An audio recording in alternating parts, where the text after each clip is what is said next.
شرک کے بعد بدترین گناہ اللہ کی مخلوق کو تکلیف پہنچانا ہے۔ اپنی ناقدری کرنے والوں کو اپنا سایہ بھی میسر نہ ہونے دیں۔ تعلقات میں معاہدے نہیں رکھے جاتے، سو جو جہاں بچھڑنا چاہے فی امان اللہ۔ سمجھدار وہ نہیں جو زیادہ پڑھا لکھا ہو، بلکہ اصل سمجھدار وہ ہے جسے یہ ہنر آتا ہو کہ کس سے، کہاں پر، کن الفاظ اور کس لہجے میں بات کرنی ہے۔ حضرت علی رضی اللہ تعالیٰ عنہ نے فرمایا، جو ذات رات کو درختوں پر بیٹھے پرندوں کو نیند میں گرنے نہیں دیتی، وہ ذات انسان کو کیسے بے یار و مددگار چھوڑ سکتی ہے۔ جب تک آپ اپنے پنکھ نہیں کھولیں گے، تب تک آپ کو یہ پتہ نہیں چلے گا کہ آپ کتنی اونچائی تک پرواز کر سکتے ہیں۔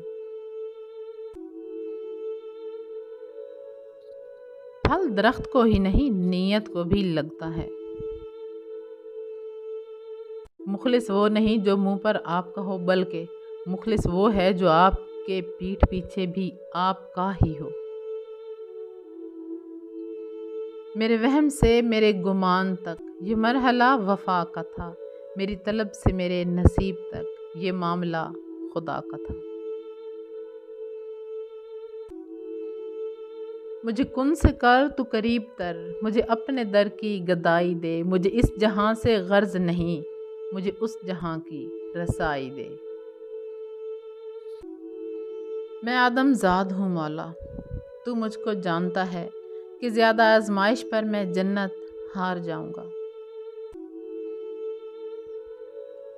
فنا فی اللہ کی تہ میں بقا کا راز مضمر ہے، جسے مرنا نہیں آتا اسے جینا نہیں آتا۔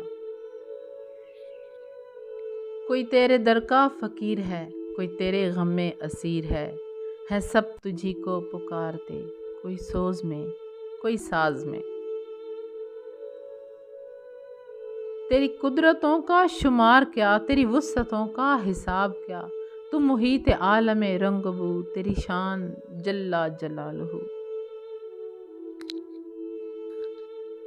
یہ رقص عشق ہے کہ بے وضو نہیں ہوتا، نہ دل ہو پاک تو حاصل بھی ہو نہیں ہوتا۔